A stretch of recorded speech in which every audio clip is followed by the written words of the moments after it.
አርሴማ አርሴማ ቅድስት ሰማዕት አርሴማ አርሴማ ቅድስት ሰማዕት ሞገስ አግኝተሻል በክርስቶስ ፊት አርሴማ ታምርሽ ልዩ ነው አርሴማ ገድልሽ አስደናቂ አርሴማ ስምሽ ብርሃን ነው አርሴማ ማለዳ ፈንጣቂ አርሴማ አርሴማ ቅድስት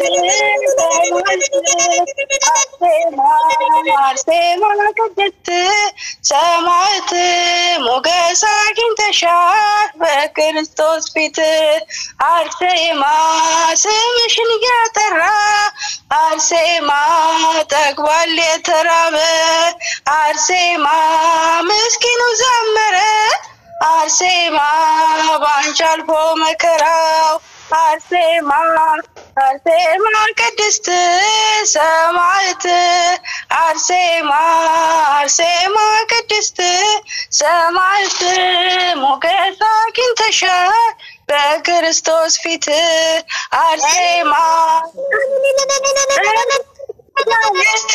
አርሴማ የተሰጠሽ ከአምላክ አርሴማ በዓይኔ አይቻለሁ አርሴማ ጠላት ሲንበረከክ አርሴማ አርሴማ ቅድስት ሰማዕት አርሴማ አርሴማ ቅድስት ሰማዕት ሞገስ አግኝተሻል በክርስቶስ ፊት አርሴማ ዓለም ይስማው ዛሬ አርሴማ ዜና ተጋድሎሽን አርሴማ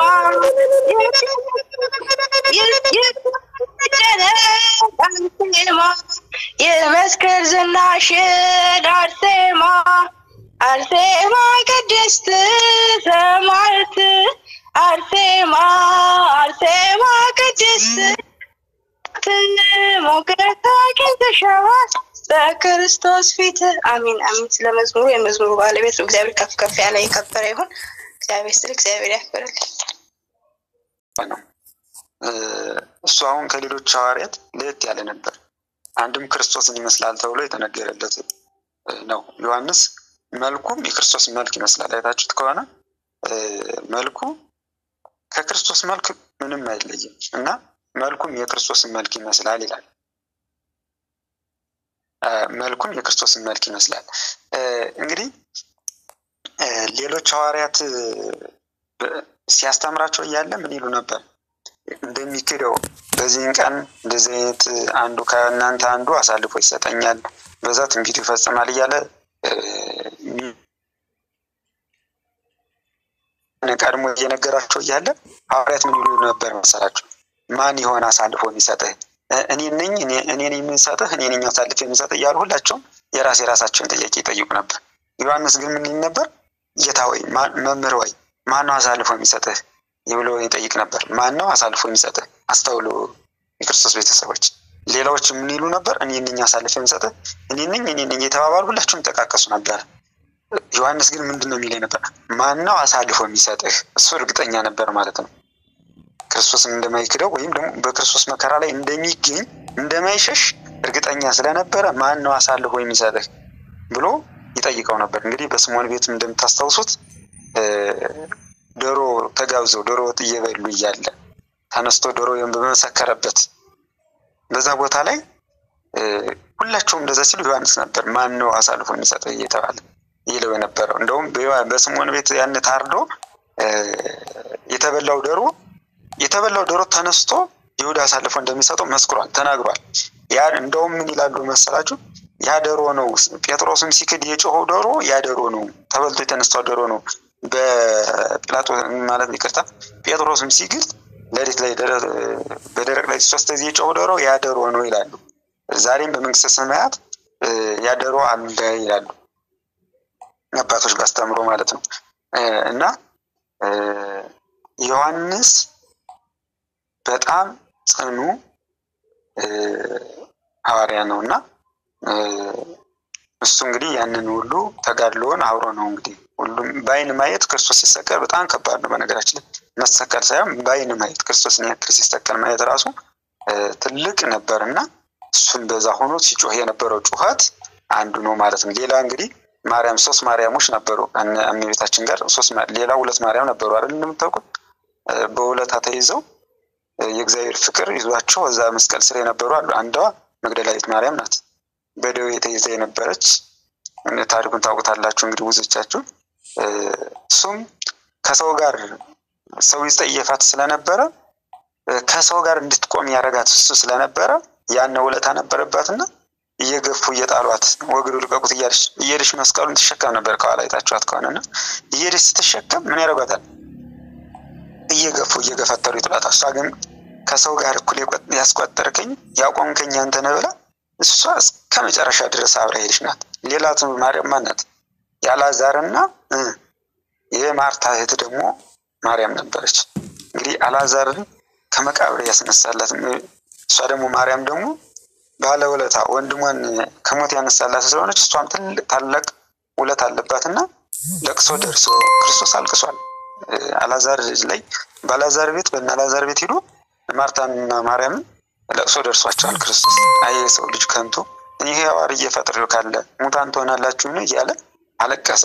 እንደኛ ለእሱን እኛ ሄደን ለቅሶ ማልቀስ እንዳለብን ይህን አስተማረን ማለት ነው። ለቅሶ ደርሶ ማለት ነው።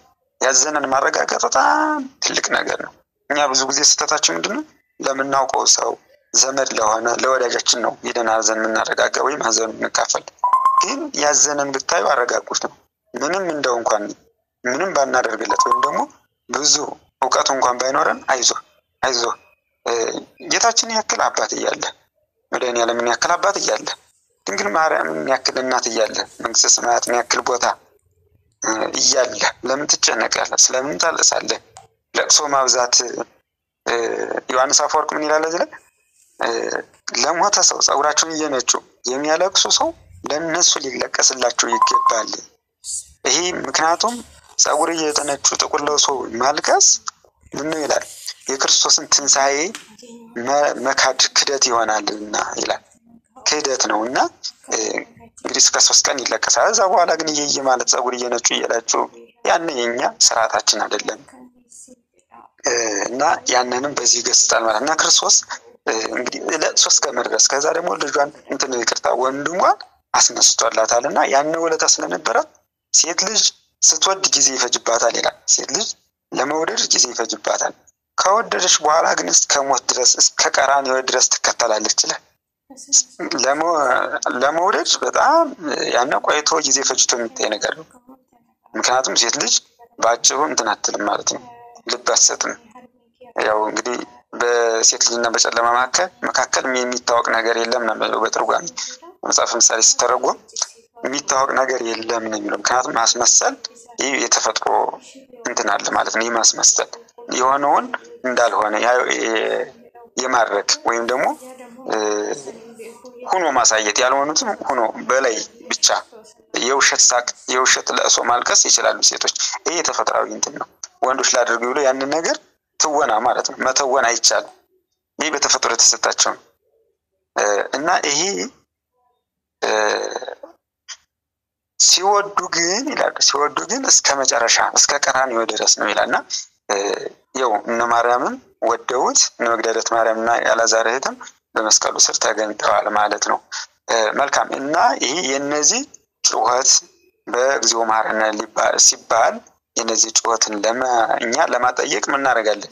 ደወል እንደወላለን። ይሄ የነሱ ድምጽ ነው ማለት ነው። አሁን 5ኛው ነው የቀረን። 5ኛው ደግሞ ነው በድርገት ጊዜ የሚደረግ ነው። ድርገት ማለት የእግዚአብሔር ቅዱስ ስጋው ክቡር ደሙ ወደኛ በሚሰጥበት ሰዓት በዛ ሰዓት የሚደወል ደወል ነው። በዛ ሰዓትም ነው ሁላችን ራሳችን ዝቅ በማድረግ ሁላችንም እንላለን ማለት ነው። የሚወስዱ ያው ይወስዳሉ። ክርስቶስ በዛ ሰዓት የማይቆርቡ ግን ሁላችሁም ራሳችሁን ዝቅ በማድረግ ዛሬ የሚገርማችሁ ብዙ ነገራችን እየተሸረሸረ ይሉ ሰውም ፈጣጣ ሆኗል። ፍጥጥ ነው ዝም ብሎ እንጂ እንደው የእግዚአብሔር ፈሪሃ እግዚአብሔር ያለው የለም። አሁን ጠፍቷል በእውነቱ። በተለይ ትንሽ ቆራቢ ነን የሚሉ ሰዎችና አንድ ቀን ከቆረቡ ክርስቶስን ያወቁት ነው። ምን እኮ ቆራቢ አይነት ነገር የለም። በቤተክርስቲያን ውስጥ ራሱ እንደዚህ አይነት ትዕቢት ይታያል ብዙ ጊዜ ማለት ነው። ሰው ነው ማለት ግን አይደለም። ግን እንደዚህ አይነት ስህተት መዳፈር ብዙ ጊዜ ክርስቶስ በቀረም ነው ልክ ቶሎ ቤተክርስቲያን በነግልክ ክርስቶስ እየቀለለብን የሚሄድ ሰዎች አለን።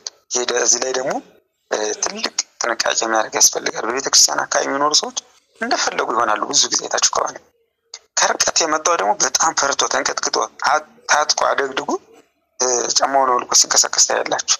እዛው ደግሞ እዛው ቶሎ አገልጋይ የተባለው ደግሞ ትልቅ እንትን ህግ ሲስታ ያላችሁ። ምክንያቱም የክርስቶስ ህግ መሻሻል አይቻልም። ክርስቶስ እኮ ከሙታን ተነስቶ 40 ቀን የቆየው በዚህ ምድር ላይ ይህን ህግ ለመስራት ነው። ይህን ስርዓተ ቅዳሴዋን ለመስራት ነው። ህገ ወንጌሉ በየት ነው መጻፍ እንዳለበትና በየት መኖር እንዳለብን ይህን ስርዓት አስይዞ ለመሄድ ነው። ስርዓተ ቤተክርስቲያንን እየሰራ ነው የቆየው። ስለዚህ እሱ የሰራውን በዚህ ምድር ላይ የቆየላትን እኛ ልናሻሽለው ልንቀንሰው አንችልም። ስርዓቱ መጠበቅ አለበት። በዋናነት ሁላችንም ታሳቢነት ልናደርገው ይገባል። ዝም ብሎ መዘመሩም ቆሞ ማስቀደሱም ትርጉም የለውም ማለት ነው ካላከበር። ሌላው ምንድነው እንግዲህ ይህ ሶስተኛው ደወል ላይ የሚደወል ደወል የዮሴፍና ኒቆዲሞስ ሲገንዙት ምን እያሉ ነበር? ቅዱስ እግዚአብሔር፣ ቅዱስ ኃያል፣ ቅዱስ ሕያው እያሉ ነበር። ቅዱስ ሕያው ዘይመውት እያሉ ነበር የገነዙትና ያንን ሶስትነቱን እያመሰገኑ ነበር የገነዙት። ወልድ ነው አይደለ ሲገነዝ የነበር ስጋ ለብሶ ግን መለኮት አለ። እንግዲህ ወላዲ ወልድ ተወላዲ መንፈስ ቅዱስ ሰራጺ የሚለውን ያንን ሶስትነቱን እነሱ ሰው ብቻ ነው እያሉ ስለነበሩ አሕዛብ እነሱ ዮሴፍና ኒቆዲሞስ ደግሞ እሱ ሰው ብቻ አይደለም እያሉ እሱ አምላክ ነው፣ ሰውም ሆኖ አምላክ ሆኖ ሰው ነው። ወልድ የጻዳ ወቀይ ልጅ ወልድ ቀይም ነጭም ነው። ሰው ሲሉት አምላክ ነው፣ አምላክ ሲሉት ሰው ነው።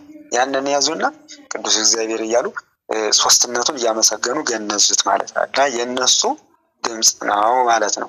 እንግዲህ ይሄን ይመስላል። በዚህ ሰዓት እንግዲህ እዚህ በኋላ ቤተክርስቲያን እንደላችሁ ደወል ሲሰሙ እነዚህ ነገሮች ታስታውሳላችሁ ማለት ነው። ስታስታውሱም ልክ በጆሮአችሁ ሲገባ ትርጉም ይሰጣችኋል ማለት ነው። ብዙ ጊዜ ያው ስርዓተ ቤተክርስቲያን ጠለቅ ብለን ስለማናቅ ስህተትን ስለምንሰራ እናንተ ስትሰራላችሁ እያልኳችሁ አይደለም። ግን ብዙ የቤተክርስቲያን ስትቆሙ ብዙ ነገር ታያላችሁና ከዛ ተነስቼ ነው ማወቁም መልካም ነው።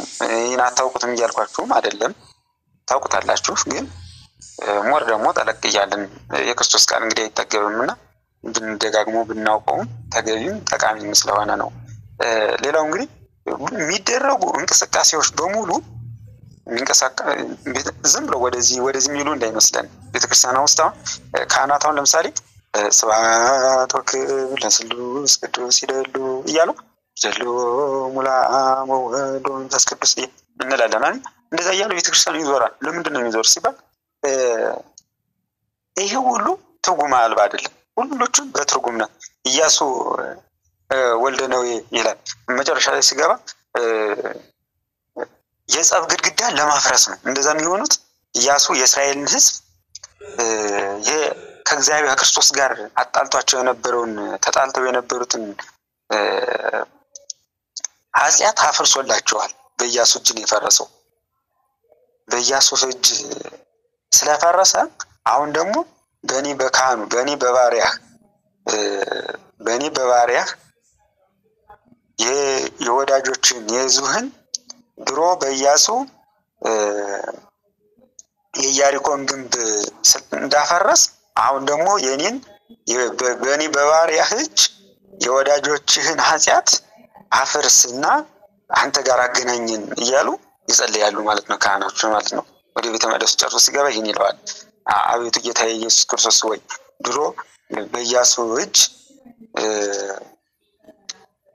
የኃጢአታቸውን ግንብ አፈርሰላቸዋልና አሁን ደግሞ በዚህ የቆሙትን የምዕመናን የሕዝቦችን ኃጢአት አፈርስና አንተ ጋር አገናኘን እያሉ የኛን የጸብ ግድግዳ ለማፍረስ ኃጢአታችን ለማስተሰረይ እንደዚህ ቦሌ ይዞሩታል በአራቱ ማዕዘን ዞሮት የኛን ያስታርቁናል ማለት ነው። አማላጅ ናቸው እንግዲህ ካህናት እንደምታውቁት ከክርስቶስ ጋር ማስታረቅ ማለት ነው። እኛ ስናፈነግጥ እነሱ ያስታርቁናል ማለት ነው። እና ይህን ያመለክታል ማለት ነው። አሁን ብዙ ጊዜ ዲያቆን ወጥቶ ውጭ ላይ ወጥቶ እንግዲህ ወዴት ዞሮ ነው የሚቆመው? ወደ ቤተ መቅደሱ ዞሮ ጫንቃውን ነው የሚሰጠን እና ብዙ አይታችሁ ከሆነና ምክንያቱም ያን ከኋላ ምን እንዳለ ይነግረናል። ትንሣኤ እንዳለ ይነግረናል። በኃጢአትም ብንወድቅ መነሳት እንዳለብን ህይወታችን እንኳን ተሎድ ብንሞት ብንቀሰፍም ግን ጦሩ ሰርተን ከሆነ ትንሣኤ ያለ እንዳትሸበሩ ለማለት እንግዲህ የዲያቆኑ ካባ አይታችሁታል። ካባው ላይ ምን አለ? 3 ቀንዲል ወይም ደግሞ ዘርፎች አሉ። 5 ዘርፎች አሉ። እነዛ የአምስቱ አዕማደ ምስጢር ምሳሌ ናቸው። የአምስቱ አዕማደ ምስጢር ከፊት ላይ 2 አሉ። 2ቱ ምስጢረ ጥምቀትና ምስጢረ ቁርባን ናቸው። ሌሎች ደግሞ ከኋላ ደግሞ ማን ይቀራል? 3 ይቀራል። 3ቱ ደግሞ የመጨረሻ ላይ ከመሃል ላይ ያለው ትልቁ ከኋላ ላይ ያለው ያና ምስጢረ ትንሣኤ ምልክት ነው። በጎንና በጎን ደግሞ አለ ማን ይቀራል? ምስጢረ ጥምቀት፣ ምስጢረ ቁርባን ብለናል። ምስጢረ ትንሣኤ ሙታን ደግሞ ከኋላ ላይ ነው ያለ። ያን ከኋላ ያለው አይታይም። የማይታዩበት ምክንያት ምንድነው? ከኋላ ያለ ነገር እንደዚህ ብለን አሁን መገጣጠሚያችን በአይናችን ማየት አንችልም። በዛ ልክ ነው፣ በመገጣጠሚያችን ልክ ነው የሚሆነውና ያን ደግሞ ትንሣኤ ነው። ትንሣኤን ወደ ኋላ ዞሮ ማየት የሚቻለው ሰው የለም። ግን መልካም ስራ በመስራት ግን ትንሣኤ ከኋላ እንዳለ ማመን አለብን። እምነት ነው የሚያሳየው ማለት ነው። ከጎንና ከጎን ደግሞ አለ።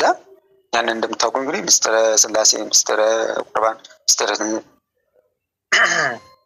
ትንሣኤ ሙታን እንደዚህ ያለ 5ቱን ያመለክታል ማለት ነው። እሺ ሰዓት ስለፈጀው ነው ቶሎ እያቆራረጥኩባችሁ ያለ። እሺ እንግዲህ ሌላው ምንድነው? ስንቆም እንግዲህ ቤተክርስቲያን ለሁሉ ሰዓት አላት። እንግዲህ በቅዳሴ ሰዓት ከ2 ሰዓት እስከ 3 ሰዓት ባለው ይፈጃል። ለ2 ሰዓት እስከ 3 ሰዓት ባለው ያችን ሰዓት ማለት ነው ስታስቀድሱ ማንም ሰው ጉንብስ ብሎ የሚጸልይ ሰው ያዘው አሳማ ነው ይላል።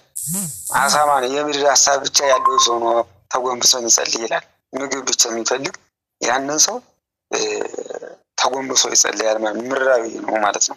ስለዚህ አባታችን ወይ በሰማይ የምንኖር ብለን ወደ ሰማይ ነው መዞር ያለብንና ስናስቀድስ ጣራውን እያየን ነው የምናስቀድሰው።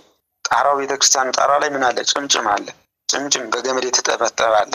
ዛሬ ላይ አዳዲስ ቤተክርስቲያን ላይ አታዩትም።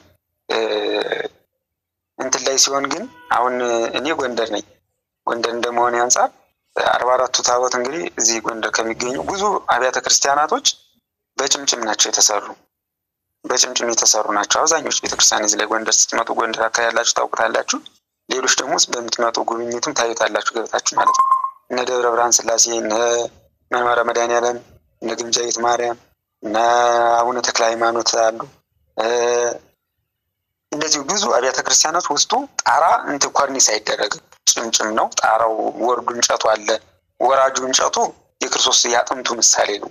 የአጥንቱ ሲገረፍ ስጋው አልቆ አጥንቱ ታይቶ ነበርና የአጥንቱ ምሳሌ ስለሆነ በግልጥ ነው የሚሆን። ጭምጭሙ ደግሞ ይሄ ገመድ የሆነ ደግሞ አለ የሚጠመጠምና እሱ ደግሞ የጅራፉ ወደቀበት የቁስለቱ አለ አይደለ? እሱን እያየን የምናስቀድሰው ደሙ እያነባ ደሙ እየወረደ እያቃሰተ የምናየው ላይ።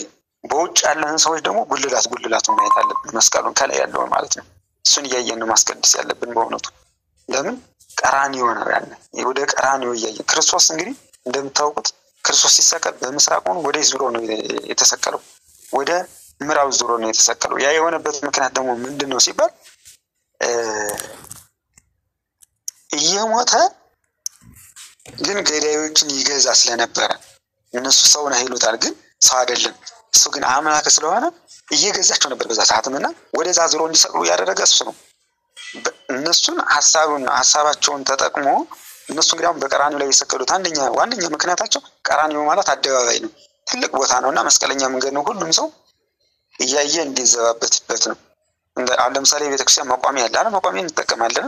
ያ መቋሚያ እኮ ተሰቅሎ እያለ የወርቅ መቋሚያ መጥተው ሰላም ላንተ ይሁን አንተ ጌታ ከሆንክ ከመስቀል ወረድ እያለ እየተዘባበቱበትን ዛሬኛ በመቋሚያ አድርገን እኮ መቋሚያው ደግሞ እኮ የዛ ምሳሌ ነው። የዘባበቱበት የወርቅ መቋሚያ አምጥቶ ንጉሥ ወይ ሻመት ንገስ ይሉት አልመጣው እንደሞተ በመስቀል ላይ ንጉሥ ከወንግ እንዴት ተሰቀላለ እያሉ እየተዘባበቱበት ያንን መቋሚያ አምጥተን እኛም ይኸው መቋሚያ እንጠቀማለን ማለት ነው። ወደ ምስራቅ እንዴት ዞር የሚለውን ነው የምናገር የፈለኩት። ከምስራቅ ሆኖ ወደ ምዕራብ ነው የዞረው። ያን የሆነበት ምክንያት ደግሞ እኛ ደግሞ ስንጸልይ ወዴት ነው የምንዞረው? ወደ ምስራቅ ዙረን እንጸልያለን። ክርስቶስ ከምስራቅ ሆኖ ወደ ምዕራብ ያያል። ፊት ለፊት ተገናኘን ማለት ነው። ፊት ለፊት ከመድኃኒዓለም ጋር እንገናኛለን ማለት ነው። ጸሎት ቢል ተናግሮ ምስለ እግዚአብሔር፣ ጸሎት ማለት ከእግዚአብሔር ጋር መነጋገር ነው አይደል የሚለው። ጸሎት ስንጸልይ ደግሞ ስንነጋገር ወግ በምን ይገባል ነው? ወሬ በአይን ይገባል ይባላል። ለዛ አይኑን እያለየን እኛ ምንጸልየው ማለት ነው። ፊት ለፊት ስም ጫንቃውን አልሰጠንም፣ ፊቱን ያዞረልን እኛና ፊቱን ከማዞር በላይ ራሱን በመስቀል ላይ ሰቅሎልን ያለን እና ያንን ያደርጋል። እኛም ወደ ምስራቅ ዙረን መጸለይ ያለብን ከሱ ጋር ፊት ለፊት ለመተያየት ነው ማለት ነው። ይህን ይመስላል ማለት ነው። ሰዓት እንዳልይዝባችሁ ምክንያቱም በጣም ሰዓት ተጠቅሜያለሁ። ለዛ በጣም ይቅርታ አድርጉልኝ። አንዱ ሲስበው እንግዲህ ከዚህ ደርሻለሁ።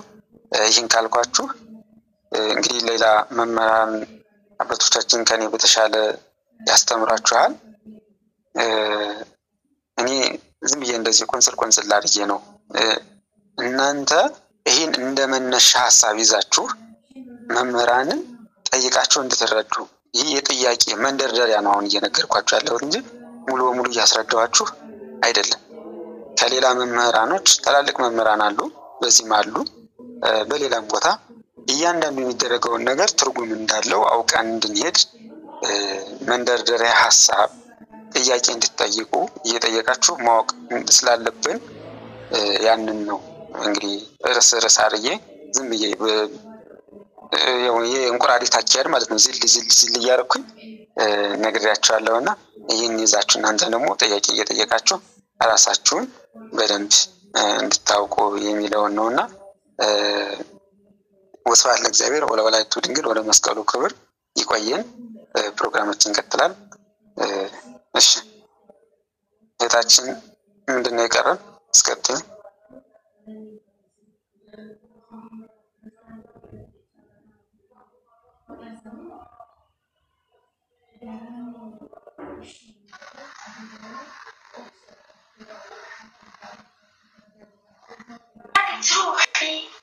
አሜን በእውነቱ መምህራችን ቃል ያስተማለን፣ ቃል ያስተማለን በልን እኛም የሰማነውን በስልኮናችን በእውነቱ ትልቅ ማለት ነው። እግዚአብሔር ይስጥልን፣ እግዚአብሔር ያክብርልን። ሰምን ባረክይማ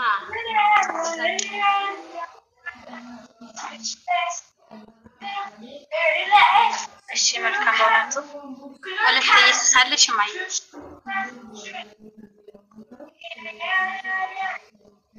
ወለተ ኢየሱስ አይነ ይሁን ወደ ላይ አትወረዱ ነው ወደ ላይ ሁላችሁ አንድ መዝሙር ዘምርልን።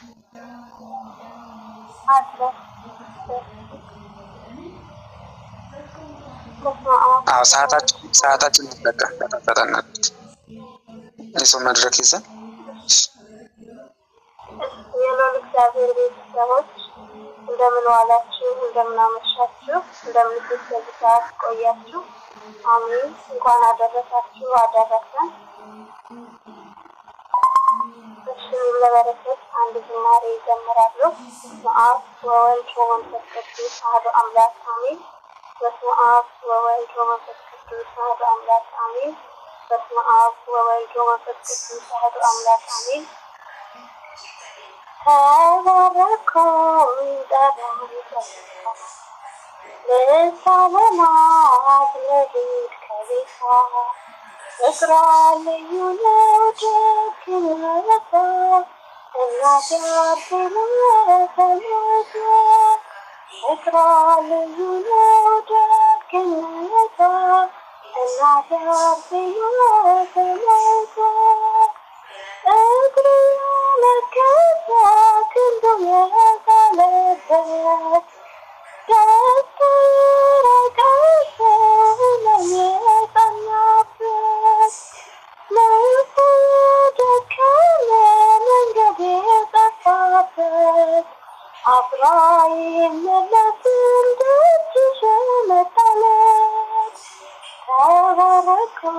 እንጠራ ለሰላማት ለቤት ከቤቷ ፍቅሯ ልዩ ነው ደግነቷ እናት ያርፊነው ተመልከ ፍቅሯ ልዩ ነው ደግነቷ እናት ያርፊነው ተመልከ ያን ሁሉ ቁልቁለት ያንን ሁሉ ጋራ እንዴት ልኳት ብዬ ስፈራ ድረሽልኝ ብዬ ላንቺ ስናገር እንቦቅ እንደ አንበሳ ስትዘለው ጀመረ ተባረኩኝ ጠራኝ ለሰላማት ልሂድ ከቤቷ ፍቅሯ ልዩ ነው ደግነቷ እናት ያርፊነው ተመልከ ፍቅሯ ልዩ ነው ደግነቷ እናት ያርፊነው ተመልከ ላይደለችም ያጣም ላይቀለው ችግሯ አንቺ ስትታየው ሲነሳ ከክብሩ አቤት ቃል ኪዳንሽ እንዴት ይገለጻል አምኖ የመጣ ሰው ድኖ ተመልሷል ተባረኩኝ ጠራኝ በቤቷ ለሰላማት ልሂድ ከቤቷ ፍቅሯ ልዩ ነው ደግነቷ እናት ያርፊነው ተመልከ ፍቅሯ ልዩ ነው ደግነቷ እናት ያርፊነው ተመልከ የወሰደውን ህመሙን ደብቆ ገስግሶ የመጣ ካለሽበት ዘልቆ ዘሎ ተመለሰ ዝናሽን አሰማ ሰማዕቷና ፊት እያለሽ አርሴማ ተባረኩኝ ጠራኝ በቤቷ ለሰላማት ልሂድ ከቤቷ ፍቅሯ ልዩ ነው ደግነቷ እናት ያርፊነው ተመልከ ፍቅሯ ልዩ ነው ደግነቷ እናት ያርፊነው ተመልከ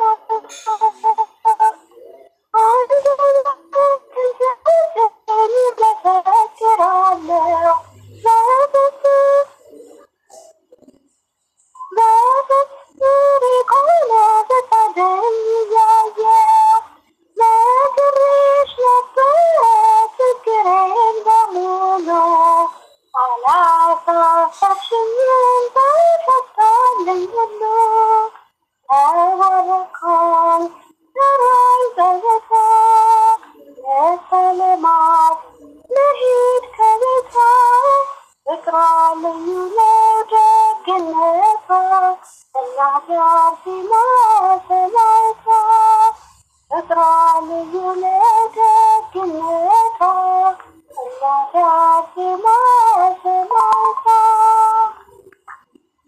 ሰላም ለኪ ልበልሽ በዜማ ቅድስት አርሴማ ሰላም ለኪ ልበልሽ በዜማ ቅድስት አርሴማ ልበልሽ በዜማ ቅድስት አርሴማ ልበልሽ በዜማ ቅድስት አርሴማ ሰላም እልሻለሁ ቅድስት አርሴማ ዛሬም እንደገና ቅድስት አርሴማ ከገዳምሽ ወጣሁ ቅድስት አርሴማ ከዘኔ ልጽናና ቅድስት አርሴማ በዘመን ጉልበት ቅድስት አርሴማ አግኝቻለሁ ጤና ቅድስት አርሴማ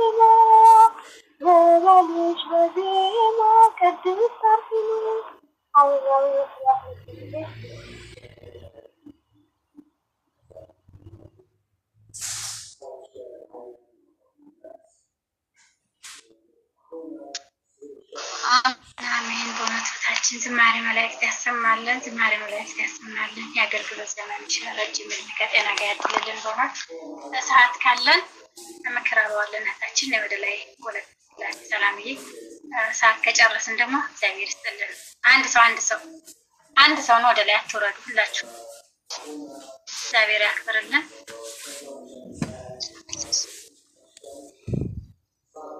በስመ አብ ወወልድ ወመንፈስ ቅዱስ አህዱ አምላክ አሜን። እንቁውን ወይስ ነፍስህን? ሳር የለበሰ ትልቅ ሜዳ ላይ ጋዳም ብሎ የነበረ አንድ ሰው አፍንጫው የሆነ የተቃጠለ ነገር እንዳለ ይነግረዋል። አይኖቹም ወደ ሰማይ አቅንቶ ሲመለከት ደመናው ጢስ ጉም ሰርቶ ሸፍኖታል። ደንግጦ ዙሪያውን ሲመለከት ሜዳው በሙሉ በሰደድ እሳት ተከብቧል። እሳቱም በፍጥነት እርሱ ወዳለበት አቅጣጫ ሲመጣ ተመለከተ። ከፊት ለፊቱ እሳቱ ያላገኘውን ያልደረሰበት ቦታ ተመለከተ። በዚሁ አቅጣጫ በርቀት ሲያማትር ይህ መንገድ ከፊት ለፊቱ ሰፊ የውሃ አካል ጋር የሚያደርስ ሆኖ አገኘው። እንደ እድል ሆኖ ከውሃው ዳር አንድ ጀልባ ተመለከተ። የጀልባው ካፒቴን ጀልባውን ያሰረበት ገመድ ከወደቡ እየፈታ በሜዳው መካከል ያለው ሰው በእጆቹ ወደ እርሱ እንዲመጣ ይጠቁመው ነበር። በሜዳው መካከል ያለው ሰው ከባድ ንፋስ ሲነፍስ ይሰማው ነበር። እሳቱም ወደ እርሱ እየከነፈ ሲመጣ አየ። በዚህ ጭንቅ ውስጥ ዘወር ብሎ ጋደም ብሎ ወደ ነበረበት አካባቢ ሲያይ የበዛው አካሉ መሬት ውስጥ የተቀበረ አንድ ትልቅ ቋጠሮ ተመለከተ። ቋጥኙ ላይ ባልተጠበቀ መልኩ አንድ ቀዳዳ ትኩረቱን ሳበው። ተጠግቶ ሲመለከት በቀዳዳው በኩል አንድ ክንድ ያህል ወደ ውስጥ ገብቶ የወይን ፍሬ የምታህል እንቁ ተመለከተ። በጣም ተገርሞ ወደ ጀልባው ቀና ብሎ ሲያይ ካፒቴኑ በፍጥነት እንዲመጣ ምልክት በመስጠት ቆሞ እየጠበቀው መሆኑን አረጋገጠው።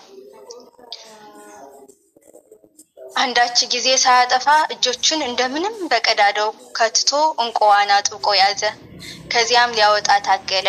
በእጆቹ እንቁውን እንደያዘ በገባበት ቀዳዳ ተመልሶ መውጣት አልቻለም። ብዙ ሲታገል ቆዳው ተላጠ። ድንጋዩ ስጋውን ፋቀው ተረተረው። ሆኖም እጁን እንቁውን እንደጨበጠ ማውጣት ግን አልተቻለውም። እሳቱ ወደ ሰውየው እየቀረበ መጣ። ወላፈኑ ጀርባውን ይገርፈው ጀመረ። እሳቱ ሲያቃጥለው ያለቅስና ይጮህ ነበር። ሆኖም ይህ እንቁ ቢያገኝ የሚኖረው የድሎት ህይወት እያሰበ እንቁን በተለያየ ገጹ እያገለባበጠ ሊያወጣው መታገሉን ቀጠለ። በዚህ ሰዓት ከወደቡ ያለው ካፒቴን የጀልባውን ገመድ ሙሉ በሙሉ ፈትቶ ጀልባውን እያንቀሳቀሰ ሰውየው የያዘውን ትቶ ነፍሱን እንዲያድን ይጮህ ነበር። ሰውየው እኛ ነን፣ እሳቱ ደግሞ የሞት ምሳሌ ነው። እንቁ ደግሞ አስረው የያዙት የኃጢአት ምኞታችን እና ምድራዊ ፍላጎታችን ነው። እሳት ያላነደደው መንገድ ወደ መዳን የሚመሩ ጌታችን የሰጠ ትእዛዛት ናቸው። ጀልባው የቤተ ክርስቲያን ወይም የገነት ወይም ከእግዚአብሔር ጋር ያለን አንድነት ምሳሌ ስትሆን፣ ካፒቴኑ ደግሞ የጠባቂ መላእክቶች ወይም አምላክ የሰጠን ህሊና ምሳሌ ነው። አስራው የሚይዙት የኃጢአት ምኞቶችና ምድራዊ ፍላጎቶችን ይዘን ወደ ገነት ልንገባ አንችልም። ወደ መዳን ጀልባ ለመድረስ እነዚህ የኃጢአት ፍላጎቶችን በመጣል ጌታችን አምላካችን መድኃኒታችን ኢየሱስ ክርስቶስን በሰጠን መንገድ ልንጓዝ ይገባናል። የኛ መዝገባችሁ ሀብታችን በምድራዊ ነገር ብቻ የተመሰረተ ሲሆን ልባችን በምድር የተቀበረ ይሆናል። በመዝገብህ ባለበት ልብህ ደግሞ በዚያ ይሆናልና። ወስብሐት ለእግዚአብሔር ወለወላዲቱ ድንግል ወለመስቀሉ ክቡር አሜን። ይቆየን።